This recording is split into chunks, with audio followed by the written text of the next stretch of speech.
ഇനുഗു നഗരത്തിൽ ചൊവ്വാഴ്ച രാവിലെ ഒരു നിശബ്ദതയായിരുന്നു. പക്ഷേ എന്തോ വലിയ കാര്യം സംഭവിക്കാൻ പോകുകയായിരുന്നു. ഇനുഗു സംസ്ഥാനത്തെ ഹൈക്കോടതിക്കുള്ളിൽ കട്ടിയുള്ള നിയമരേഖകളുമായി ഒരു സംഘം അഭിഭാഷകർ നടന്നു. അവരെ നയിച്ചത് ബാരിസ്റ്റർ അലോയ എഡയായിരുന്നു. ബഫ്ര ഐപിഒബിയിലെ തദ്ദേശീയ ജനതയുടെ നേതാവായ മാർസി നാമിക്കോനുവേണ്ടി എപ്പോഴും സംസാരിക്കുന്നതിൽ പ്രശസ്തനായ ശാന്തനും എന്നാൽ ഗൗരവമുള്ളവനുമായിരുന്നു. അഭിഭാഷകർ ആത്മവിശ്വാസത്തോടെയാണ് നടന്നത്. വളരെ ഗുരുതരമായ ഒരു കേസ് ഫയൽ ചെയ്യാനാണ് അവർ വന്നത്. ഏതെങ്കിലും കേസ് മാത്രമല്ല. ഇതിൽ 60 ബില്യൺ നൈജീരിയൻ നൈറയും അറിയപ്പെടുന്ന നൈജീരിയൻ വ്യക്തിയായ റെനോ ഒമോക്രിയും ഉൾപ്പെടുന്നു. പേപ്പറുകൾ വ്യക്തമായിരുന്നു. കേസിന്റെ തലക്കെട്ടിൽ നാമി കോനു വേഴ്സസ് റെനോ ഒമോക്രി എന്നായിരുന്നു എഴുതിയത്. കുത്ത്. ഏതാനും ആഴ്ചകൾക്ക് മുമ്പ് 2025 ജൂലൈ 6-ന് റെനോ ഒമോക്രി ഓൺലൈനിൽ വളരെയധികം ശ്രദ്ധ നേടിയ ഒരു കാര്യം പോസ്റ്റ് ചെയ്തിരുന്നു. മുമ്പ് ട്വിറ്റർ അക്കൗണ്ടായിരുന്ന തന്റെ സ്ഥിരീകരിച്ച എക്സിൽ തെക്കുകിഴക്കൻ മേഖലയിലെ പോലീസ് ഉദ്യോഗസ്ഥരുടെയും സൈനികരുടെയും മരണത്തിന് നംഡി കോനു, ഐപിഒബി, ഈസ്റ്റേൺ സെക്യൂരിറ്റി നെറ്റ്വർക്ക്, ESN എന്നിവ ഉത്തരവാദികളാണെന്ന് അദ്ദേഹം എഴുതി. അദ്ദേഹത്തിന്റെ പോസ്റ്റ് ഇങ്ങനെയായിരുന്നു: ഒരു സ്വകാര്യ സൈന്യം ആരംഭിച്ച് നിരപരാധികളായ സുരക്ഷാ ഉദ്യോഗസ്ഥരുടെ മരണത്തിന് കാരണക്കാരനായ കോനുവിനെപ്പോലുള്ള ഒരാളെ നൈജീരിയക്കാർക്ക് എങ്ങനെ പിന്തുണയ്ക്കാൻ കഴിയും? IPOBയും ESNഉം തീവ്രവാദ ഗ്രൂപ്പുകളാണ്. അവരുടെ നേതാവിനെ പ്രശംസിക്കാൻ പാടില്ല. ആ ഒരൊറ്റ ട്വീറ്റ് വൈറലായി. എന്നാൽ കോനുവിനും അദ്ദേഹത്തിന്റെ നിയമസംഘത്തിനും റെനോയുടെ വാക്കുകൾ വെറും അഭിപ്രായങ്ങളെക്കാൾ കൂടുതലായിരുന്നു. അവ അപകടകരമായ നുണകളായിരുന്നു. ആ സമയത്ത് നംഡി കോനുവിനെ ഇപ്പോഴും department of state services DSS കസ്റ്റഡിയിലെടുത്തിരുന്നു. അദ്ദേഹം വിചാരണ നേരിടുകയായിരുന്നു. പക്ഷേ അദ്ദേഹം ഒരു കുറ്റകൃത്യത്തിനും ശിക്ഷിക്കപ്പെട്ടിരുന്നില്ല. ഒരു നൈജീരിയൻ കോടതിയും അദ്ദേഹത്തെ തീവ്രവാദം, കൊലപാതകം അല്ലെങ്കിൽ ഏതെങ്കിലും അക്രമപ്രവൃത്തി എന്നിവയിൽ കുറ്റക്കാരനാണെന്ന് കണ്ടെത്തിയിരുന്നില്ല. അതിനാൽ റെനോ ഓൺലൈനിൽ ആ കാര്യങ്ങൾ പറഞ്ഞപ്പോൾ കോനുവിന്റെ നിയമസംഘം അത് അദ്ദേഹത്തിന്റെ പ്രശസ്തിക്കു നേരെയുള്ള വ്യക്തമായ ആക്രമണമായും അദ്ദേഹത്തിന്റെ നടന്നുകൊണ്ടിരിക്കുന്ന വിചാരണയിൽ നേരിട്ടുള്ള ഇടപെടലായും കണ്ടു. അദ്ദേഹത്തിന്റെ അഭിഭാഷകൻ ബാരിസ്റ്റർ എഡ്ജ് മാധ്യമപ്രവർത്തകരോട് നടത്തിയ പ്രസ്താവനയിൽ ഇത് വ്യക്തമായി പറഞ്ഞു. ഇത്തരത്തിലുള്ള പൊതുപ്രസ്താവന കോനുവിന്റെ വിചാരണയുടെ നീതിയെ ബാധിച്ചേക്കാം. കോടതി എന്തെങ്കിലും തീരുമാനിക്കുന്നതിനു മുമ്പ് ആളുകൾ അദ്ദേഹത്തെ കുറ്റവാളിയായി കാണും. കൂടാതെ അത് തെറ്റാണ്. നിങ്ങൾ ഒരാളെക്കുറിച്ച് തെറ്റായ കാര്യങ്ങൾ പറയുമ്പോൾ, പ്രത്യേകിച്ച് ഒരു സെൻസിറ്റീവ് നിയമപ്രക്രിയയ്ക്കിടെ, നിങ്ങൾ ഉത്തരവാദിത്തം ഏറ്റെടുക്കണം. കോടതി രേഖകൾക്കുള്ളിൽ കോനുവിന്റെ അഭിഭാഷകർ കോടതിയോട് 4 പ്രധാന കാര്യങ്ങൾ ചെയ്യണമെന്ന് ആവശ്യപ്പെട്ടു. 1. പൊതുവായ നഷ്ടപരിഹാരമായി 50 ബില്യൺ നൈജീരിയൻ നൈറ നൽകുക. കോനുവിന്റെ പേരിനും പ്രശസ്തിക്കും വൈകാരിക ക്ഷേമത്തിനും സംഭവിച്ച നാശനഷ്ടങ്ങൾ നികത്താനുള്ള പണമായിരുന്നു ഇത്. 2. വർദ്ധിച്ച നാശനഷ്ടങ്ങൾക്ക് 10 ബില്യൺ നൈജീരിയൻ നൈറ നൽകുക. റെനോ തന്റെ പ്രസ്താവനയിൽ അശ്രദ്ധയും ദുരുദ്ദേശവും കാണിച്ചതിന് ശിക്ഷിക്കുന്നതിനുള്ള അധിക പണമായിരുന്നു ഇത്. 3. റെനോ ഒമോക്രിയോട് ഒരു പിൻവലിക്കൽ പ്രസിദ്ധീകരിക്കാൻ ഉത്തരവിടുക. എക്സിൽ മാത്രമല്ല, 2 പ്രധാന ദേശീയ പത്രങ്ങളിലും റെനോ തന്റെ വാക്കുകൾ പരസ്യമായി പിൻവലിക്കണമെന്ന് കോനു ആഗ്രഹിച്ചു. വ്യക്തവും തുറന്നതുമായ ക്ഷമാപണവും അദ്ദേഹം ആഗ്രഹിച്ചു. 4. റെനോ ഇത്തരം അവകാശവാദങ്ങൾ വീണ്ടും ആവർത്തിക്കുന്നത് തടയുക. കോടതി ഒരു ഇഞ്ചക്ഷൻ പുറപ്പെടുവിക്കണമെന്ന് കോനു ആഗ്രഹിച്ചു. അതായത് റെനോയ്ക്ക് ഇനി ഒരു രൂപത്തിലും അത്തരം പ്രസ്താവനകൾ പ്രസിദ്ധീകരിക്കാൻ കഴിയില്ല. അവർ പലിശയും നിയമപരമായ ഫീസും ആവശ്യപ്പെട്ടു. നമി കോനു നിയമനടപടി സ്വീകരിക്കുന്നത് ഇതാദ്യമായിരുന്നില്ല. 2025 ജനുവരിയിൽ സമാനമായ കാരണത്താൽ അദ്ദേഹം നൈജീരിയൻ പോലീസ് പബ്ലിക് റിലേഷൻസ് ഓഫീസർക്കെതിരെ 20 billion Nigerian naira case file ചെയ്തു. മാധ്യമവിചാരണകളും തെറ്റായ വിവരണങ്ങളും എന്ന് വിളിക്കുന്നതിനെതിരെ പോരാടാൻ കോടതികളെ ഉപയോഗിക്കുന്നതിന് കോനു പ്രശസ്തനായിക്കൊണ്ടിരുന്നു. അദ്ദേഹത്തിന്റെ അഭിഭാഷകൻ കേസ് ഓൺലൈനിൽ പോസ്റ്റ് ചെയ്യുകയും കോനു, IPOB, ഡിഗ്ബോ എന്നിവയെക്കുറിച്ച് അശ്രദ്ധമായ പ്രസ്താവനകൾ നടത്തുന്ന മറ്റുള്ളവർക്ക് മുന്നറിയിപ്പ് നൽകുന്നതിനുള്ള പേശീബലമുള്ള നിയമ നടപടിയാണിത് എന്ന വാക്കുകൾ ഉപയോഗിക്കുകയും ചെയ്തു. മസ്കുലർ എന്ന വാക്കിന്റെ അർത്ഥം കേസ് ശക്തവുമാണ്, ആളുകൾ ഗൗരവമായി കാണേണ്ട ഒന്ന് എന്നാണ്. വാർത്ത പ്രചരിച്ചതോടെ ഓൺലൈനിൽ ആളുകൾക്ക് വ്യത്യസ്ത പ്രതികരണങ്ങളുണ്ടായിരുന്നു. ചിലർ കോനുവിനെ പിന്തുണച്ചു. തന്റെ പ്രതിച്ഛായ സംരക്ഷിക്കാൻ അദ്ദേഹത്തിന് എല്ലാ അവകാശവുമുണ്ടെന്നും തെളിവില്ലാതെ അദ്ദേഹത്തെ തീവ്രവാദിയെന്ന് വിളിക്കരുതെന്നും അവർ പറഞ്ഞു. റെനോ സംസാര സ്വാതന്ത്ര്യം ഉപയോഗിക്കുകയും ദേശീയ സുരക്ഷയെക്കുറിച്ച് സംസാരിക്കുകയും മാത്രമാണ് ചെയ്തതെന്ന് മറ്റുള്ളവർ പറഞ്ഞു. എന്നാൽ കോനുവിന്റെ സംഘം അഭിപ്രായ സ്വാതന്ത്ര്യത്തിന് പരിധികൾ ഉണ്ടായിരിക്കണമെന്ന് വിശ്വസിച്ചു, പ്രത്യേകിച്ച് ഗുരുതരമായ നിയമപരമായ കാര്യങ്ങളും ഒരു മനുഷ്യന്റെ ജീവിതവും ഉൾപ്പെട്ടപ്പോൾ. ഈ കേസിനെ കൂടുതൽ രസകരമാക്കിയത് $6 ബില്യൺ പണത്തിന്റെ അളവാണ്. ആ തരത്തിലുള്ള പണം ചെറുതായിരുന്നില്ല. അത് നൈജീരിയയിലുടനീളം വാർത്തകളിൽ ഇടം നേടി. ചിലർ ചോദിച്ചു, ഇത് പണത്തെക്കുറിച്ചാണോ അതോ ബഹുമാനത്തെക്കുറിച്ചാണോ? നൈജീരിയയിൽ ആളുകൾ സോഷ്യൽ മീഡിയ ഉപയോഗിക്കുന്ന രീതിയെ ഇത് മാറ്റുമെന്ന് മറ്റുള്ളവർ പറഞ്ഞു. എന്നാൽ കോനുവിന്റെ ടീമിനെ സംബന്ധിച്ചിടത്തോളം സന്ദേശം ലളിതമായിരുന്നു. കോടതി അങ്ങനെ പറയുന്നതുവരെ നുണകൾ പ്രസിദ്ധീകരിക്കരുത്, ആരെയും കുറ്റവാളിയെന്ന് വിളിക്കരുത്. അനുഗുവിൽ ആ ദിവസം രാവിലെ രേഖകൾ സമർപ്പിച്ച ശേഷം എഡാമ കോടതിക്ക് പുറത്തുനിന്ന് ഒരു ചെറിയ കൂട്ടം പത്രപ്രവർത്തകരോട് സംസാരിച്ചു. അദ്ദേഹം ശാന്തമായി പറഞ്ഞു, ഞങ്ങൾ കുഴപ്പങ്ങൾ അന്വേഷിക്കുന്നില്ല. ഞങ്ങൾക്ക് നീതി വേണം. കോടതികൾ എന്താണ് ന്യായമെന്ന് തീരുമാനിക്കട്ടെ. എന്നാൽ ഒരു മനുഷ്യന്റെ പേരിന് കോട്ടം വരുത്തി ഒഴിഞ്ഞുമാറാൻ ആരെയും അനുവദിക്കരുത്. അതോടെ നിയമപോരാട്ടം ഔദ്യോഗികമായി ആരംഭിച്ചു. Nnamdi Kanu versus Reno Omokri. 60 billion Nigerian naira വരാനിരിക്കുന്നു. നൈജീരിയയുടെ സോഷ്യൽ മീഡിയയെയും രാഷ്ട്രീയ ഇടത്തെയും ഒരുപക്ഷെ അതിന്റെ കോടതികളെയും പോലും ഉടൻ പിടിച്ചുകുലുക്കുന്ന ഒരു കേസ്.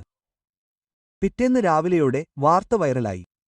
ബ്ലോഗുകൾ, പത്രങ്ങൾ, റേഡിയോ, ടിവി സ്റ്റേഷനുകൾ എന്നിവയെല്ലാം ഇതേ കാര്യം പറഞ്ഞുകൊണ്ടിരുന്നു. ബ്രേക്കിംഗ് നംലി കോനു റെനോ ഇമോക്കിക്കെതിരെ 60 ബില്യൺ നൈജീരിയൻ നൈഡയ്ക്ക് മാനനഷ്ടത്തിന് കേസ് കൊടുത്തു. പല നൈജീരിയക്കാർക്കും ഇത് വിശ്വസിക്കാൻ കഴിഞ്ഞില്ല. 60 ബില്യൺ നൈജീരിയൻ നൈറ. അത് ചെറിയ പണമായിരുന്നില്ല. ആശുപത്രികൾ, സ്കൂളുകൾ, ചെറിയ വിമാനത്താവളങ്ങൾ പോലും നിർമ്മിക്കാൻ അത് മതിയായിരുന്നു. എന്നാൽ ഒന്നും നിർമ്മിക്കാൻ കോനു അത് ആവശ്യപ്പെട്ടില്ല. തന്റെ പേര് സംരക്ഷിക്കാൻ അദ്ദേഹം അത് ആവശ്യപ്പെടുകയായിരുന്നു. വാർത്ത പുറത്തുവന്നയുടനെ ആളുകൾ അവരുടെ അഭിപ്രായങ്ങൾ പങ്കിടാൻ എക്സിലേക്ക്, മുമ്പ് ട്വിറ്റർ, ഫേസ്ബുക്ക്, ഇൻസ്റ്റാഗ്രാം, ഓൺലൈനിൽ സമ്മിശ്ര പ്രതികരണങ്ങൾ. ചിലർ കോനുവിനെ പ്രശംസിച്ചു. അദ്ദേഹം ചെയ്യുന്നത് ശരിയായ കാര്യമാണ്. തെളിവില്ലാതെ ഒരാളെ തീവ്രവാദിയെന്ന് വിളിക്കാൻ കഴിയില്ല. അങ്ങനെയാണ് അവർ ഈ രാജ്യത്ത് ആളുകളുടെ പേര് നശിപ്പിക്കുന്നത്. മറ്റൊരാൾ പറഞ്ഞു, ഇത് ആളുകളെ ഓൺലൈനിൽ പോസ്റ്റ് ചെയ്യുന്ന കാര്യങ്ങളിൽ ശ്രദ്ധാലുവായിരിക്കാൻ പഠിപ്പിക്കും. മാനനഷ്ടം സംസാര സ്വാതന്ത്ര്യമല്ല. കോടതിയിൽ റെനോയ്ക്ക് തന്റെ വാക്കുകൾക്ക് ന്യായീകരണം നൽകാൻ കഴിയുന്നില്ലെങ്കിൽ 60 ബില്യൺ നൈജീരിയൻ നൈറ നൽകണമെന്ന് ചിലർ കൂടുതൽ പറഞ്ഞു. എന്നാൽ എല്ലാവരും സമ്മതിച്ചില്ല. കുറച്ചുപേർ റെനോ ഒമോക്രിയെ പിന്തുണച്ചു, അദ്ദേഹത്തെ അന്യായമായി ലക്ഷ്യമിടുന്നുവെന്ന് പറഞ്ഞു. ഒരു ഫേസ്ബുക്ക് കമന്റ് ഇങ്ങനെയായിരുന്നു: റെനോ സത്യം മാത്രമാണ് പറയുന്നത്. കിഴക്കൻ മേഖലയിൽ സുരക്ഷാ ഉദ്യോഗസ്ഥർ മരിച്ചു. IPOBയും ESNും അല്ലാതെ ആരാണ് ഉത്തരവാദി? മറ്റൊരു ഉപയോക്താവ് പോസ്റ്റ് ചെയ്തു: കോനു എപ്പോഴും ആളുകൾക്കെതിരെ കേസെടുക്കുന്നത് എന്തിനാണ്? അവൻ തന്റെ കേസിൽ ശ്രദ്ധ കേന്ദ്രീകരിക്കേണ്ടത് ഒരു ബഡ്ജറയിലാണ്. വാദം അങ്ങോട്ടും ഇങ്ങോട്ടും നീണ്ടു. രണ്ടുപേരുടെയും മൗനം. ഓൺലൈനിൽ ഇത്രയും ബഹളമുണ്ടായിട്ടും നാമി കോനുവും റെനോ ഒമോക്രിയും നിശബ്ദത പാലിച്ചു. ഡിപ്പാർട്ട്മെന്റ് ഓഫ് സ്റ്റേറ്റ് സർവീസസ് DSSന്റെ കസ്റ്റഡിയിലുള്ള കോനു ഒരു വോയ്സ് നോട്ടോ കത്തോ പുറത്തിറക്കിയില്ല. എല്ലാം തന്റെ നിയമസംഘമാണ് കൈകാര്യം ചെയ്യുന്നത്. സോഷ്യൽ മീഡിയയിലെ പ്രശ്നങ്ങളിൽ സാധാരണയായി പെട്ടെന്ന് പ്രതികരിക്കുന്ന റെനോയും ആദ്യമൊന്നും പറഞ്ഞില്ല. അദ്ദേഹം തന്റെ പതിവ് രാഷ്ട്രീയ, പ്രചോദനാത്മക സന്ദേശങ്ങൾ പോസ്റ്റ് ചെയ്യുന്നത് തുടർന്നു. പക്ഷേ ഒരിക്കലും കേസ് നേരിട്ട് പരിഗണിച്ചില്ല. ഈ നിശബ്ദത പലരെയും അത്ഭുതപ്പെടുത്തി. ഒരു ആരാധകൻ ട്വീറ്റ് ചെയ്തു: റെനോ നിശബ്ദനാണ്. അതായത് ഈ കേസ് അദ്ദേഹത്തിന് യഥാർത്ഥ പ്രശ്നമായിരിക്കാം. സോഷ്യൽ മീഡിയയിൽ നിന്ന് സമൂഹത്തിന്റെ എതിർപ്പ് അകന്നു. ചില ഇഗ്ബോ യുവജന സംഘടനകളും സാംസ്കാരിക സംഘടനകളും രോഷാകുലരായി. റെനോ മോക്രി കോണുവിനെ മാത്രമല്ല, ഇഗ്ബോ ജനതയെയും അനാദരിച്ചുവെന്ന് അവർക്ക് തോന്നി. കോണുവിന്റെ ജന്മനാടായ യുമയിൽ അബേയു യുവജന പ്രസ്ഥാനം എന്ന ഒരു സംഘം ഒരു മുന്നറിയിപ്പ് നൽകി. ശ്രദ്ധ നേടുന്നതിനായി റെനോ കോണുവിന്റെ പേര് ഉപയോഗിക്കുന്നത് നിർത്തണമെന്ന് അവർ പറഞ്ഞു. ഗ്രൂപ്പിന്റെ നേതാവ് ചിബി ഐബ് മാധ്യമപ്രവർത്തകരോട് പറഞ്ഞു: നമി കോണ് ഞങ്ങളുടെ മകനാണ്. നിങ്ങൾക്ക് അവനെ ഇഷ്ടപ്പെട്ടാലും ഇല്ലെങ്കിലും അവൻ കുറ്റക്കാരനാണെന്ന് കണ്ടെത്തിയിട്ടില്ല. അപ്പോൾ ആളുകൾ എന്തിനാണ് അവനെ ചീത്ത വിളിക്കുന്നത്? റെനോ ഡിഗ്ബോയോട് ക്ഷമാപണം നടത്തുകയും നുണകൾ പ്രചരിപ്പിക്കുന്നത് നിർത്തുകയും വേണം. റെനോ നിർത്തിയില്ലെങ്കിൽ പ്രതിഷേധങ്ങൾ ഉണ്ടാകുമെന്ന് അവർ മുന്നറിയിപ്പ് നൽകി. ഏത് തരത്തിലുള്ള പ്രതിഷേധമാണെന്ന് അവർ പറഞ്ഞില്ലെങ്കിലും സന്ദേശം വ്യക്തമായിരുന്നു. അവർ രോഷാകുലരായിരുന്നു. നിയമവിദഗ്ധർ പ്രതികരിക്കുന്നു. രാജ്യത്തുടനീളമുള്ള നിയമവിദഗ്ധർ അവരുടെ അഭിപ്രായങ്ങൾ പറഞ്ഞു. ഇതൊരു സാധാരണ കേസല്ലെന്ന് അവരിൽ പലരും സമ്മതിച്ചു. ബാരിസ്റ്റർ ഗ്ലോറിയ ഈസ് എന്ന അഭിഭാഷക ഒരു വാർത്താ സ്റ്റേഷനോട് പറഞ്ഞു: 60 ബില്യൺ എന്നത് വളരെ വലിയ അവകാശവാദമാണ്. എന്നാൽ ഇവിടെ പ്രധാന പ്രശ്നം പണമല്ല, പ്രശസ്തിയെക്കുറിച്ചാണ്. ആരെങ്കിലും വിചാരണയിലായിരിക്കുമ്പോൾ നിങ്ങൾ ഓൺലൈനിൽ പോയി അവർ കുറ്റക്കാരാണെന്ന് പറഞ്ഞാൽ അത് മാനനഷ്ടമാണ്. റെനോ പറഞ്ഞത് തെറ്റാണോ? അത് തെറ്റാണോ? അത് കോണുവിന്റെ പേരിനെ എങ്ങനെ ബാധിച്ചു എന്നൊക്കെ കോടതി പരിശോധിക്കും. അത് ദോഷകരമായി തോന്നിയാൽ അവർക്ക് നഷ്ടപരിഹാരം നൽകാമെന്ന് അവർ തുടർന്നു. മറ്റൊരു അഭിഭാഷകനായ ബാരിസ്റ്റർ SF അദാബിയോയ്ക്ക് വ്യത്യസ്തമായ കാഴ്ചപ്പാടുണ്ടായിരുന്നു. പൊതുവിഷയങ്ങളെക്കുറിച്ചുള്ള തന്റെ വാക്കുകൾ ന്യായമായ അഭിപ്രായമാണെന്ന് റെനോയ്ക്ക് വാദിക്കാൻ കഴിയും. തെക്കുകിഴക്കൻ പ്രദേശങ്ങൾ അക്രമം കണ്ടിട്ടുണ്ട്. കോണുവിനെ നേരിട്ട് അപകീർത്തിപ്പെടുത്താതെ താൻ അതിൽ അഭിപ്രായം പറഞ്ഞതായി അദ്ദേഹം പറഞ്ഞേക്കാം. ഇതിനർത്ഥം കേസ് സങ്കീർണമാകുമെന്നാണ്. എന്താണ് പറഞ്ഞതെന്നത് മാത്രമല്ല, അത് എങ്ങനെ പറഞ്ഞുവെന്നും അതിന് എന്ത് തെളിവുകൾ പിന്തുണച്ചുവെന്നുമായിരിക്കും. പ്രതിരോധത്തിന്റെ ഒരു രീതി. ഇത് കോണുവിന്റെ ആദ്യത്തെ മാനനഷ്ടക്കേസ് ആയിരുന്നില്ല.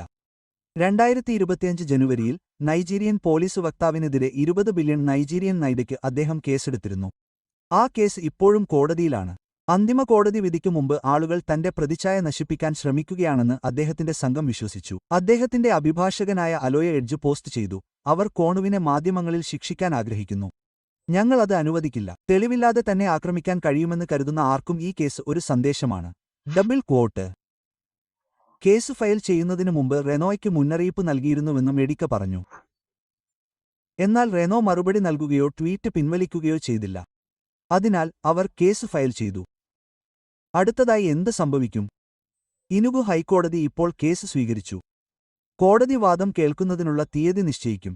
റെനോയോട് നേരിട്ടോ അഭിഭാഷകൻ മുഖേനയോ ഹാജരാകാൻ ആവശ്യപ്പെടും. അദ്ദേഹത്തിന് സ്വയം വാദിക്കാനോ കോടതിക്ക് പുറത്ത് ഒത്തുതീർപ്പിന് ശ്രമിക്കാനോ എതിർ കേസ് ഫയൽ ചെയ്യാനോ കഴിയും. ഇപ്പോൾ നിരവധി ചോദ്യങ്ങളുണ്ടായിരുന്നു. റെനോ മറുപടി നൽകുമോ? പോസ്റ്റ് തെറ്റാണെന്ന് കോടതി സമ്മതിക്കുമോ?